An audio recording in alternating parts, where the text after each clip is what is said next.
Kita kadangkala lisan, ini urusan para istri ya. Para istri ini kadangkala kalau ngasih tahu suaminya berantem sama suami. Caranya gimana? Bisa jadi dengan cara perbuatan. Suaminya sibuk main handphone, macam-macam ini itu. Duduk di sebelah suaminya, baca Quran. Izin sama suaminya, bang aku boleh duduk di sebelah abang. Aku kangen ditinggal abang terus. Aku mau baca Qurannya, kata dia. Iya dah. Gitu. Mungkin dia sambil marah gitu, bacain Quran di sebelahnya. Artinya lama-kelamaan mudah-mudahan lantunan ayat-ayat itu masuk ke hatinya. Sambil dibaca artinya ya. Ketika nggak mampu bisa dengan tulisan. Tulis surat cinta kepada suaminya. Ungkapkan segala cintanya kepada suaminya. Di akhir ungkapkan permintaan dan pengharapan kepada suami. Mudah-mudahan suaminya jadi sadar. Nasihat menasihati. Nasihat menasihati. Ini perintah agama. Kata Nabi SAW, ad-dinun nasihat. Agama ini adalah nasihat. Jadi kita saling mengingatkan, saling menasihati.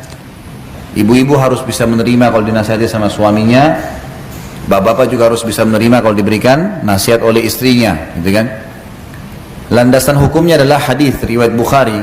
Nabi SAW pernah waktu di Sulhu Hudaybiyah. Tahu Hudaybiyah ya? Hudaybiyah itu sekitar 80 km dari Mekah.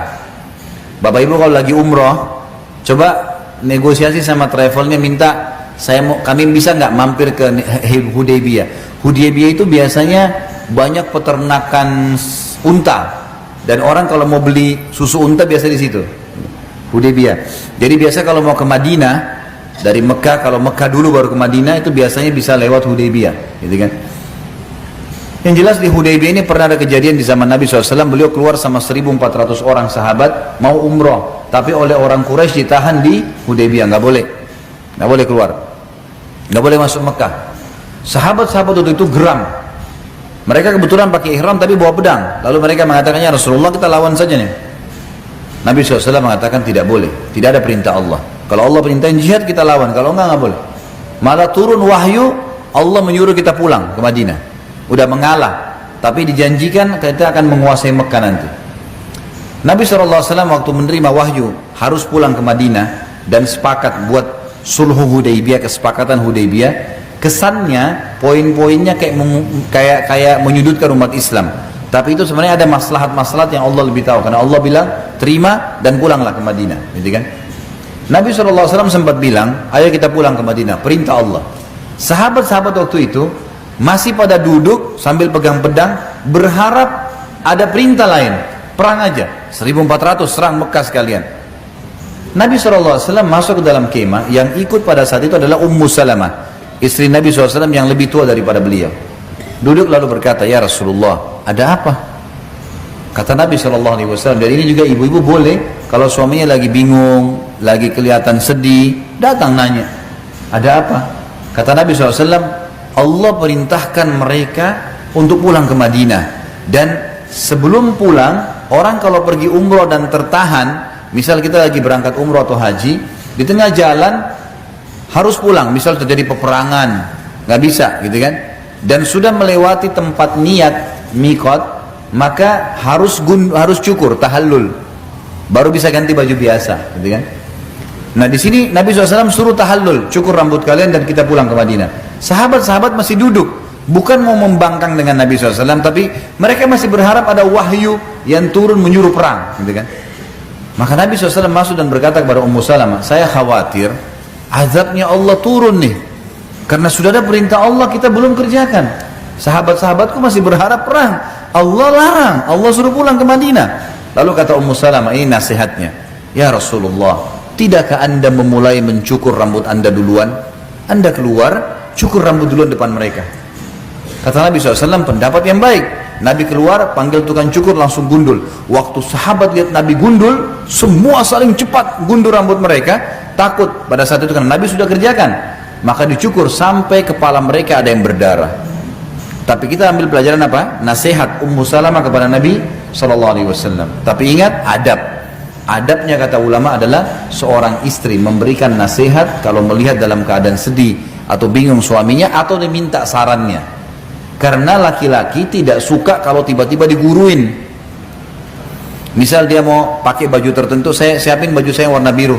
Oh, menurut saya pakai merah aja. Dia maunya biru, sudah siapin biru. Kecuali dia minta saran, menurut kau saya pakai biru atau merah ya, baru kita berikan saran. Kalau enggak. Karena memang karakternya begitu. Harusnya kita mengikuti alur karakter, gitu kan? Sama halnya juga istri, nasihatin. Nabi SAW seringkali menasihatin Aisyah, menasihatin ya istri-istri yang lain supaya mereka bisa menerima, dan ini penting sekali. Menasihatin adalah perintah agama. Ingat, menasihatin di sini poinnya adalah pada hal-hal yang berbau agama. Semua penasihat agama tertuju pada agama, bukan duniawi. Dalam arti kata, panduannya adalah agama.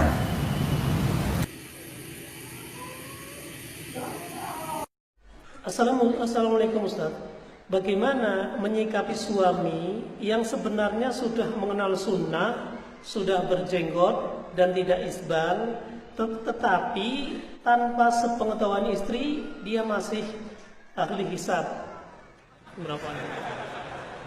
dan masih suka melihat televisi yang memperlihatkan aurat wanita, karena kalau diingatkan dengan halus terkadang masih marah.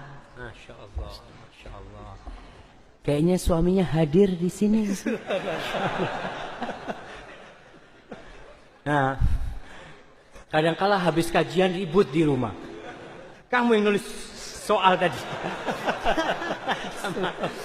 Ya, ini suami istri yang baik yang ingin membawa bergandengan tangan dengan suami yang menuju surga Allah Subhanahu wa taala. Ya. Hargailah. Hargai keinginan istrinya. Lalu bagaimana menyikapi suami yang seperti itu? Alhamdulillah, bersyukur kepada Allah. Kita harus bersyukur. Kita ini kalau ngelihat ada suami yang lebih parah, kita akan mensyukuri. Alhamdulillah suamiku masih kayak gitu. Ada yang lebih parah dari suaminya. Maka seorang wanita yang melihat kepada kelebihan suaminya, insya Allah itu poin penting untuk memperbaiki suami. Dia bersyukur kepada Allah. Dia memohon kepada Allah. Yang kedua, bersabar. Menghadapi suami yang seperti ini, jangan gegabah langsung minta cerai. Karena tidak bisa diperbaiki, mentang-mentang dia merasa udah ngaji, akhirnya dia mencaci maki suaminya. Jangan. Apalagi istri kalau ngomong, mas, kau itu sudah ngaji, jenggoten, cingkrang, tapi tetap lakuannya kayak gini. Allahu Akbar. Itu insya Allah langsung disuruh pulang istrinya. Jangan cara seperti itu, dengan baik-baik. Kalau dia marah, sabar. Karena memang berkaitan dengan hisab ini jamaah, ini termasuk penyakit yang sangat sulit ditinggalkan. Gimana kita mau meninggalkan sedangkan semua sarana itu di depan mata. Antum melihat iklan-iklan yang paling banyak di negeri kita. Iklannya apa? Rokok. Masya Allah. Dan iklannya rokok, ada yang orang tua ngerokok kemudian batuk-batuk, ada? Nggak ada. Iklannya yang muda-muda yang sehat, yang bisa jungkir balik ini itu. Orang lihat, Masya Allah, itu gara-gara rokok bisa kayak gitu ya. Kayak gini kita. Padahal pemerintah kita memerangi rokok, tapi mafianya rokok besar banget. Ya, kita doakan suami kita. Rokok di Amerika itu katanya anak SD nggak bisa beli rokok. Di sini anak kecil masih nyusu bawa empeng, beli rokok dikasih dia, beli rokok buat bapak. Beli, boleh di sini. Begitu bebasnya rokok itu, dan itu termasuk penyakit yang mewabah di Indonesia. Namun alhamdulillah banyak orang yang sudah mulai mengerti, sehingga pemerintah kita sudah mulai memberikan tempat-tempat khusus untuk perokok, untuk mengucilkan mereka. Semoga nanti semua pada meninggalkan rokok insyaallah. Lalu berkaitan dengan televisi tadi, ya dikasih nasihat pelan-pelan ya. Kalau nonton dibarengin, mas, Masya Allah, itu yang laki ganteng banget. Oh, kamu nonton itu nggak boleh. Itu suami.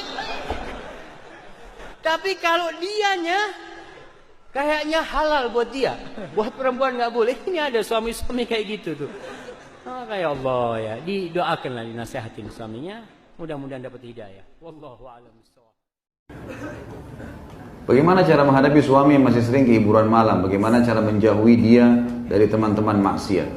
Tugas kita yang pertama kalau orang berbuat salah diapakan? Ingatkan. dakwahi, gitu kan? Diingatkan kesalahannya. Amr ma'ruf nahi munkar adalah mengingatkan orang untuk berbuat satu perbuatan baik kalau dia belum kerjakan, atau kalau dia kerjakan kesalahan kita ingatkan. Tugas kita itu tugas kita. Ma'alaika illal balagh. Tugas kita hanya menyampaikan. Selebihnya haknya Allah sudah. Yang penting kita sudah sampaikan. Dan gunakan retorika yang baik. Ud'u ila sabili rabbika bil hikmati wal mau'izatil hasanah wajadilhum billati hiya ahsan, kata Allah. Berdakwah di jalan Tuhan kalian dengan cara hikmah, santun, baik, sampaikan. Kalau orang tua atau suami, memang caranya harus jangan menggurui. Bagaimana menurut kamu seperti ini? Bagaimana menurut kamu seperti ini? Gitu kan? Jadi kita seperti bertanya, kalau ada orang seperti ini, dia sudah tahu kalau dia sedang disinggung sebenarnya. Gitu ya. Kalau lagi dalam keadaan emosi, tinggalkan dulu. Gitu. Ini saya jawab ini bukan berarti, bertahanlah sama orang maksiat, bukan. Karena kalau ada orang seperti ini bertanya, ukhti kita bertanya seperti ini, berarti memang sebenarnya sebelum menikah dia sudah tahu kalau suaminya begini. Ini bukan ceritanya orang yang ikhwah sudah ada di pengajian terus tiba-tiba lari ke diskotik atau minum khamr. Ini memang orang yang dasarnya masa lalunya sudah begini, sehingga pada saat berumah tangga juga sama. Makanya di sini butuh kesabaran, gitu kan? Nasihati dengan cara baik. Kemudian ingatkan mau'idhah, kirimkan hadis-hadis tentang bahayanya orang berzina, bahayanya orang minum khamr, gitu kan? Kemudian kalaupun dia pulang, dia mau berdebat dengan cara santun, biar dia emosi kita tenang. Karena emosi, saya bilang tadi, kalau ada orang emosi, ada orang caci maki, kalau kita juga ikut-ikutan emosi, tidak ada bedanya kita sama dia. Kalau dari jauh di foto, dua-duanya sama, dua-duanya jelek mukanya, gitu kan? Baik. Jangan ikut-ikutan orang jelek, kita jangan jelek, gitu. Jadi sabar gitu, kita nasihatin. Kalau setelah kita berusaha tadi ini, tentu kita ikuti dengan yang kedua, doakan dia. Ya Allah berikan hidayah, bukakan hatinya. Jangan putus asa. Jadi saya kasih contoh, Nabi Nuh alaihissalam bertahan sampai akhir hidup beliau, gitu kan? Sampai akhir datangnya azabnya Allah. Nabi Lut juga begitu istrinya, gitu kan? Nabi Ibrahim alaihissalam ayahnya. Ini ada contoh pasangan hidup tadi ya, Nabi Lut sama Nabi Nuh. Ini sudah contoh yang luar biasa sebenarnya. Asia dengan suaminya Fir'aun, gitu kan? Bertahan, dia sempat bertahan, gitu kan? Nanti pada saat salah satu budak wanitanya Asia dibunuh dengan anak-anaknya oleh Fir'aun, barulah Asia mengatakan, kenapa kau membunuh orang yang beriman sama Allah? Fir'aun jadi tahu kalau Asia juga beriman. Kau juga sudah beriman? Iya, saya juga beriman. Maka disiksa oleh Fir'aun. Dalam riwayat dikatakan dipukulin sama Fir'aun, dibawa terik matahari sampai berdarah-darah, sampai sebagian bajunya ya alaihissalam itu terbuka. Terbuka, maka dia pun sudah tidak tahan sama sekali, lalu dia mengangkat kepalanya ke langit sambil mengatakan dalam Al-Quran, Rabbi ibni li baitan fil jannah. Ya Allah, saya tahu ini saya sudah disiksa. Saya juga, kalaupun selamat, Fir'aun sudah tidak akan tinggalkan saya di istana ini. Gantikan saya rumah di surga. Waktu dia angkat kepalanya ke langit, Allah perlihatkan istananya di surga. Maka dia tersenyum. Asia tersenyum. Pada saat tersenyum, kata Fir'aun, wanita ini sudah gila. Sudah berdarah-darah, sudah akan dibunuh, masih tersenyum. Bunuh dia, dibunuh Asia. Maka mati syahidlah dia di jalan Allah. Allah berikan tunjukkan. Jadi pasangan hidup memang ini satu hal yang harus dijaga, teman-teman sekalian. Apa dikata gini? Kalau sudah puncaknya, sudah kita nasihatin, sudah kita luruskan, kemudian kita melihat secara pribadi, saya kalau bertahan, saya malah yang terpengaruh. Saya yang bisa terpengaruh. Maka saya ingin mengganti pasangan yang lebih baik. Boleh, tidak ada masalah. Karena pasangan yang sudah berbuat kemaksiatan, dosa besar, zina, apa saja dosa besar, dan sudah berdiri, sudah sampai padanya hujjah, dinasihatin dulu. Jangan begitu kita tahu satu kali pasangan kita zina langsung kita cerai. Enggak, bukan itu. Bukan juga kita memudahkan perzinahan, bukan. Tapi ada orang berbuat salah, subhanallah, khilaf. Ada di antara sahabat berzina, mengaku di depan Nabi SAW, gitu kan? Tapi pasangannya tidak cerai dengan dia. Maka ini perlu kita cari tahu, bayangkan teman-teman dengan cara yang baik. Dan puncak-puncaknya saran saya adalah istikharah kepada Allah. Kalau Allah tenangkan hati, Allah mudahkan dengan sendirinya bercerai, sudah alhamdulillah gitu. Subhanallah, ya. Kalau kita lihat orang-orang yang pecandu musik, memang dia jauh dari Al-Quranul Karim. Ya. Mereka hidupnya, itulah yang menjadi zikir dia. Bukan zikrullah, zikir itu. Yang di mobil dia pasang, yang di rumah dia pasang. Udah, nggak ada zikrullah lagi mereka. Maka kondisi seperti ini memang ditakutkan tadi akan mengurangi ibadahnya, jelas. Kalau mengurangi umurnya untuk beribadah, jelas sekali. Karena waktunya akan dihabiskan dengan mendengarkan hal-hal yang tidak bermanfaat, yang bahkan menjadi azab buat dia kelaknya pada hari kiamat nanti. Orang semua akan menyesali setiap detik yang hilang dari umurnya tanpa beribadah kepada Allah Subhanahu wa taala. Bagaimana yang waktunya dihabiskan untuk mendengarkan musik-musik seperti itu, akhirnya jauh dari firman Allah Subhanahu wa taala. Kondisi istri bagaimana? Doa, terus berdoa sambil pelan-pelan ya. Iman suami ini ditumbuhkan, dikasih buku-buku tentang kiamat, buku-buku tentang akhirat, tentang surga neraka, ditumbuhkan keimanan kepada Allah. Karena orang yang senang dengan musik seperti itu, dia masih senang, masih jauh kadang-kala dengan urusan-urusan ibadah dia. Maka mungkin dengan keimanan yang ditumbuhkan, insya Allah kelak dia bisa meninggalkan musik itu. Karena memang tidak ada gunanya, selain kita tahu bahwasanya pendapat jumhur ulama, musik-musik seperti itu dilarang dalam agama Allah ini. Wallahu a'lam bishawab. Iya, monggo Bu Lupi. Assalamualaikum warahmatullahi wabarakatuh. Waalaikumsalam warahmatullahi wabarakatuh. Ustaz, bukankah istri yang cerewet itu adalah hidayah buat suaminya? Bukankah suaminya tinggal nurut saja karena apa yang dikatakan istri itu adalah biasanya benar-benar kejujuran. Karena istri tahu persis kelemahan atau kekurangan dari suami. Jadi ketika dicereweti tinggal memperbaiki diri. Masya Allah.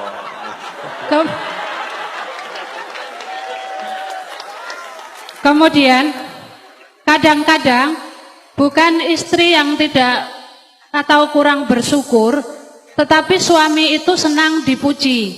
Padahal kata Ustadz Abdul Twasikal, ketika ada yang memuji supaya dilempar dengan pasir kayak nggak salah.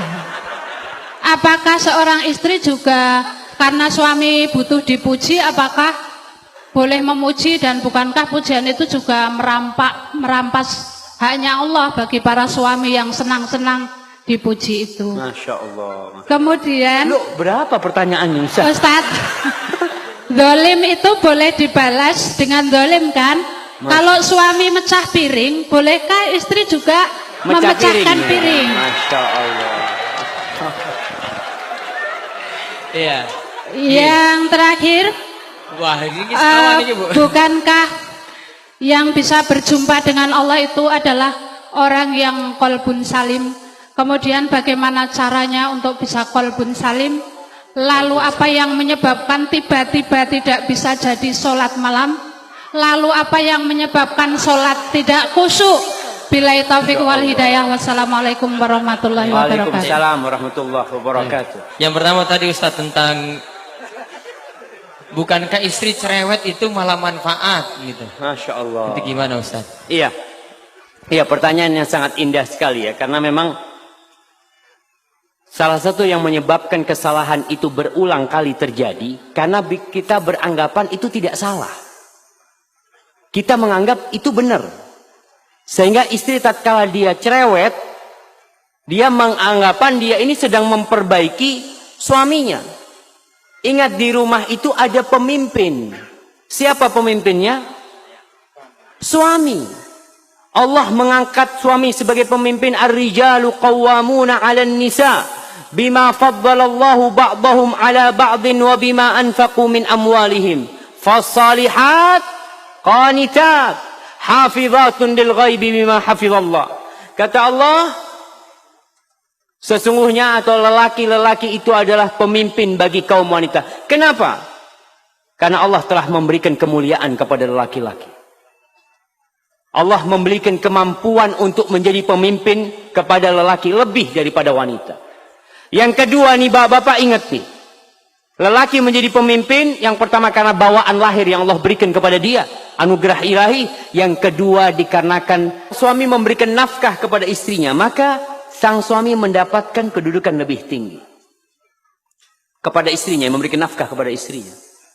Kalau sang suami tidak memberikan nafkah kepada istrinya, biasanya rumah tangga mulai pincang kepemimpinan suami.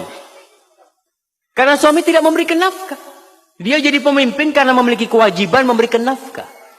Berkaitan dengan pertanyaan ibu tadi, bukankah cerewetnya wanita itu hidayah bukan suami? Buat suami, ya Allah ibu-ibu, suami itu paling sumpek kepada wanita yang cerewet. Nah, betul bapak-bapak? Semangat bapak-bapak. Bagaimana cara memperbaiki suami? Ada caranya. Tidak harus dengan cerewet. Yang pertama, suami itu sebagai pemimpin tidak suka digurui. Ya namanya pemimpin. Mau pemimpin itu diprotes sama anak buahnya? Sulit. Tapi ada cara memperbaiki pemimpin. Karena ingat itu pemimpin bapak dari anak ibu. Maka seorang wanita harus menampakkan penghormatan kepada suaminya, kepada pemimpin. Kalau ada yang ingin dia omongkan, ngobrol sama suaminya. Mas, kalau ada waktu, aku ingin ngomong sesuatu, mas. Ngomong sama suaminya. Di waktu yang tenang, begini mas, mungkin aku yang salah mas ya. Aku ini cinta banget sama engkau mas. Baru ngomong. Kalau cerewet, mas, sini. Duduk sini. Ribut itu rumah tangga. Karena pemimpinnya suami. Apa ada anak buah panggil pemimpinnya? Ya, kepada pemimpin nanti diharap kumpul sama anak buah. Nggak ada.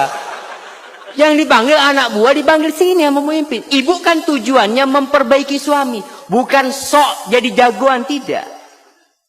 Tanyakan, mas yang kayak gini nih bener enggak mas ya? Pura-pura tanya. Padahal mau ngasih tahu sama suami. Enggak masalah dengan cara seperti itu. Mudah-mudahan suaminya jadi ngerti. Karena tujuan kita itu adalah bagaimana perubahan terjadi di diri suami. Duduk. Enggak perlu umpamanya ketika duduk mengatakan qala Allahu Ta'ala. Allah berfirman. Masya Allah. Jadi suaminya kayak diceramain gitu. Masya Allah. Orang suaminya diceramain ustadz belum tentu dengarkan. Apalagi diceramain istri. Maka tolong diperhatikan hal itu. Perbaiki suaminya dengan cara yang baik. Kalau ngomong, kadang-kala kalau berbicara, itu saling ngangkat suara. Dia ngomong, Ustadz, anak kalau ngomong sama suami mesti jawab. Maka jangan ngomong, tulis. Tulis, karena kalau nulis itu insya Allah bisa memilih kata-kata yang baik. Nggak emosi orang nulis itu. Lalu berikan kepada suaminya. Begitu pula bapak-bapak. Kalau ingin menasehati istrinya, jangan di depan anak-anak, jangan. Jangan di depan orang, jangan. Ketika semua anak-anak sudah tidur ya, di kamar berduaan, katakan kepada istrinya, Dek, nggak ada wanita yang lebih aku cintai daripada dirimu di muka bumi ini. Masya Allah. Itu istri dapat kayak gitu, Masya Allah. Baru kasih nasihat. Tapi kalau ngasih nasihat, Dek, aku benci sama engkau. Allahu Akbar. Yang kedua tadi langsung terjadi piring yang saling pecah. Baik Ustaz. Mungkin seperti itu. Kalau ingin memperbaiki suaminya. Karena wanita ini yang solehah adalah yang tunduk dan taat kepada suaminya. Taat sama suaminya. Hadza wallahu a'lam bishawab. Dan wanita yang taat itu insyaAllah akan menjadi penghuni surga Allah subhanahu wa ta'ala. Baik. Yang kedua. Ini pertanyaan nggak perlu dijawab semua satu waktu antum terbatas. Gimana kalau zolim tadi dibalas zolim? Masya piring Allah. pecah dibalas piring pecah. Masya Allah. Makanya mungkin harus ganti piring jamaah. Orang kalau suka dolim-doliman kan lempar-lemparan piring. Kalau cuma punya satu lusin di rumah nggak cukup dolim-doliman itu jamaah. Bukan jamaah. Allah subhanahu wa ta'ala menjelaskan kepada kita bagaimana menghadapi orang yang zalim. Bagaimana menghadapi syaitan dan bagaimana menghadapi manusia. Kalau menghadapi syaitan tidak ada cara kecuali a'udzubillahi minasyaitonir rajim. Tapi kalau menghadapi manusia yang berbuat jahat, yang berbuat zalim, Allah katakan idfa billati hiya ahsan. فَإِذَا الَّذِي بَيْنَكَ وَبَيْنَهُ عَدَاوَةٌ كَأَنَّهُ وَلِيٌّ حَمِيمٌ. Kata Allah, balaslah orang yang berbuat buruk kepada kalian dengan yang lebih baik, jamaah. Subhanallah. Kita disuruh membalas yang lebih baik. Karena apa? Ini suami kita, suami ibu-ibu nih. Ini istri kita. Kita ingin memperbaiki, bukan ingin zalim-zaliman. Dan orang yang berbuat kezaliman, ingat, Allah mengatakan, Ya ibadi inni haramtu zulma ala nafsi wa ja'altuhu bainakum muharraman fala tadzalamu.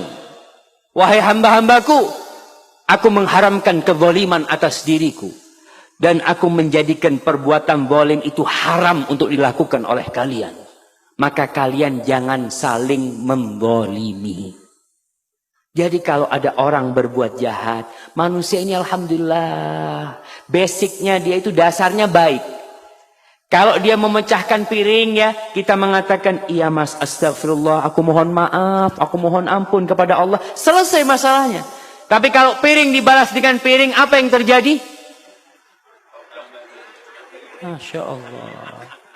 Maka tolong diperhatikan, jangan saling berbuat zalim, tapi saling memaafkan. Kalau sang suami menzalimi istri, memukul istrinya, atau melemparkan sesuatu yang melukai istrinya, ingat, Allah itu tidak pernah tidur. Dan Allah mencatat hal itu. Serahkan kepada Allah. Jalla Jalal. Hadza wallahu a'lam bishawab. Ustaz, suami saya punya hobi baru. Suami saya sedang senang-senangnya dengan hobinya. Sebagai istri saya suka jengkel. Karena kalau dinasihatin untuk sholat suka menunda-nunda. Dan melanjutkan memainkan hobinya itu. Tolong nasihatin Ustaz. Suami saya hadir di kajian ini. Masya Allah. Ini Ustaz suruh nasihatin fulan, nasihatin fulan, nasihatin. Naam. Jamaah, kadangkala kita ini jenuh dengan kehidupan kita. Jenuh dengan rutinitas kita. Maka antum harus tambah rutinitas yang baru. Contohnya, aneh Ustaz, udah biasa sholat malam Ustaz ya. Ya antum tambah dengan sholat duha. Antum baca Al-Quranul Karim. Cari rutinitas, aktivitas yang baru. Istri pun seperti itu. Bagaimana menciptakan di rumah itu suasana yang tidak menjenuh suami. Apa yang bisa dia lakukan? Ajak suaminya, bang, kita udah lama gak main petak umpet bang. Ini permainan real jamaah. Anda itu kadang-kala pulang ke rumah, anak-anak sudah nunggu. Abah, ya Allah main petak umpet. Anda punya anak yang umur 3 tahun setengah, kadang-kala bapaknya datang langsung dia ke tembok. Wahid, Isnin, semuanya suruh sembunyi sudah dia. Artinya bikin suasana yang membuat ada baru di rumah. Istri pun berusaha untuk menciptakan kondisi seperti itu. Sehingga hobi main gamenya ini bisa ditinggalkan. Kalau suami tetap main game, ya anti bismillah. Pegang Quran, duduk di sebelah suami. Baca Yasin wal Qur'anil Hakim. Itu suami main game sampai ini doakan anak mati atau apa. Artinya baca Quran. Kasih kegiatan positif hingga suami jadi malu. Iya jamaah. Jadi kalau anak merasakan sendiri, ketika anak pegang HP yang lihat istri anak ngaji, anak sedang jawab WhatsApp, anak itu jadi malu. Hanya anak taruh HP. Kalau suami punya rasa malu, kalau enggak ya sudah baca Quran terus. Semoga dapat hidayah suaminya. Suaminya akan hadir kan? Masya Allah. Mudah-mudahan dapat hidayah suaminya. Ustaz mohon pencerahannya. Bagaimana saya harus bersikap terhadap suami yang enggan mendengar nasihat istrinya agar menjalankan sholat, bahkan suka marah dan malah menuduh saya yang banyak dosa. Justru sekarang sudah sekitar 4 bulan suami mengikuti pertemuan di waktu larut malam. Saya sudah sering mengingatkannya dengan baik-baik, tapi sering malah suami yang marah. Syukron atas nasihatnya. Subhanallah jemaah. Ini Sepertinya karena kesalahan memilih. Suaminya nggak sholat. Bagaimana nanti kok mau sama dia? Apa yang menjadi tolok ukur? Tolak ukur apa tolok ukur? Salah ternyata jemaah. Ana ditegur sama jamaah, Ustaz, bukan tolak ukur, Ustaz. Yang betul itu tolok ukur. Oh enggak, Ustaz, ternyata ada dua bahasa, dua-duanya boleh. Mungkin seperti itu. Wallahu alam. Tapi ana ada yang menegur jamaah bukan tolak ukur, Ustaz, yang betul tolok ukur. Ana mau ngomong apa barusan? Nah, salah memilih. Salah memilih dia. Apa yang menjadi tolok ukur anti menerima dia sebagai suami? Anti melihat kepada hartanya? Melihat kepada ketampanannya? Apa melihat kepada agama dan akhlaknya? Mungkin itu yang tidak dilihat, agama dan akhlaknya. Sehingga sekarang suami dalam kondisi dikasih nasihat malah marah-marah. Sholat tidak mau. Bagaimana sikap istri? Yang pertama, ketahuilah bahwasanya suami ini Allah tempatkan sebagai pemimpin. Dan menasihati pemimpin tidak sama dengan menasihati anak buah. Maka perlu kondisi yang khusus dan spesial. Paling tidak kalau mau ngomong sama suaminya, di waktu suaminya sedang tidak punya masalah. Jadi ketika memang dia lagi seneng ya, kita kasih minuman yang enak. Gimana bang? Enak bang, kata dia. Ini bang tambah lagi macam-macam. Setelah dia makan, bang boleh aku ngomong bang. Izin sama suami. Ketika suaminya ngomong, apa? Masalah sholat lagi ini. Iya aku mau sholat sudah. Insya Allah dia mau sholat. Artinya kita berusaha untuk berbuat baik. Jangan sampai terkesan menggurui. Karena dia pemimpin. Maka caranya memang harus dengan sharing sama dia. Kemudian ngasih nasihat itu, lihat kondisinya. Kalau tidak bisa mentok nih, nggak bisa ngasih nasihat, cari orang lain. Bukan membongkar aib suami, bukan. Cari siapa teman suami yang mungkin bisa mengajak suaminya. Jangan sampai aib suami tersebar ke orang banyak, jangan. Tapi cari orang yang bisa menyimpan rahasia, kemudian paling tidak bisa memberikan nasihat kepada suami nanti. Sambil terus berdoa, dipuasain suaminya. Izin sama suaminya, Mas, saya kepingin puasa Senin Kemis. Kenapa? Ya buat Mas lah. Anak kepingin doa nanti hari Senin Kemis supaya Allah buka pintu hidayah buat kita semua, Mas. Nggak apa-apa. Minta. Artinya puasa itu termasuk tawasul dengan amal soleh. Nggak apa-apa kita minta sama Allah. Barakallahu. Bagaimana cara mengingatkan suami tanpa harus menyinggung perasaan beliau? Tanpa harus Menyinggung perasaan. tanpa harus menyinggung. Iya. Betul. Ya, Betul Ustadz. siap. Nah, Tanpa harus menyinggung perasaan suami. iya. Masya Allah, ibu ini punya sesuatu yang bisa membuat suami tidak tersinggung.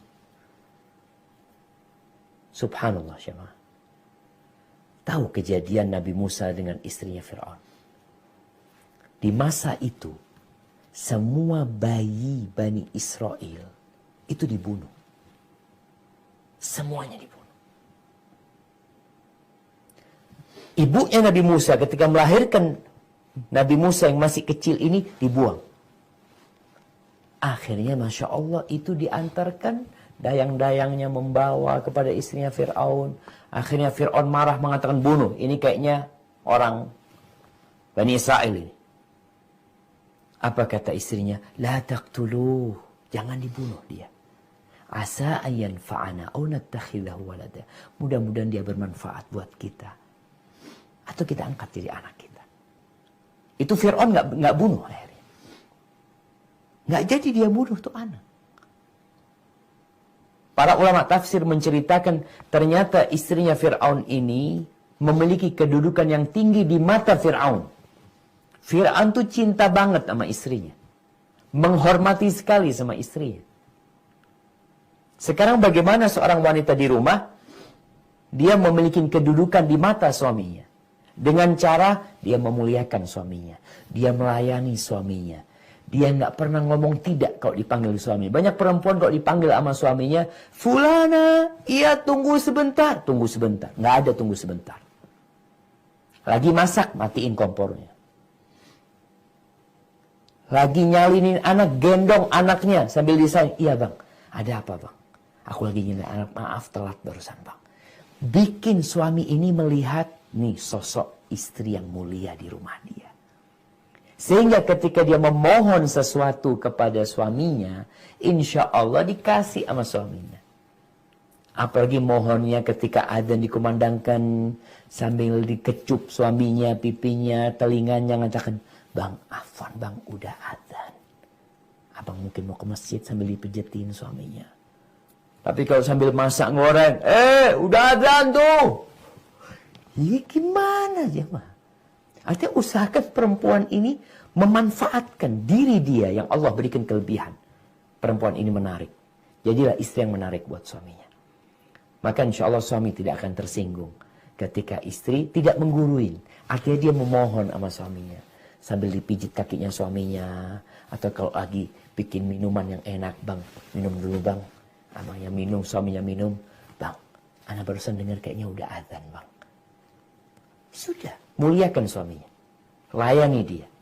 Tunjukkan kalau engkau semakin memahami agama ini, engkau tahu bahwasanya surganya seorang istri ada di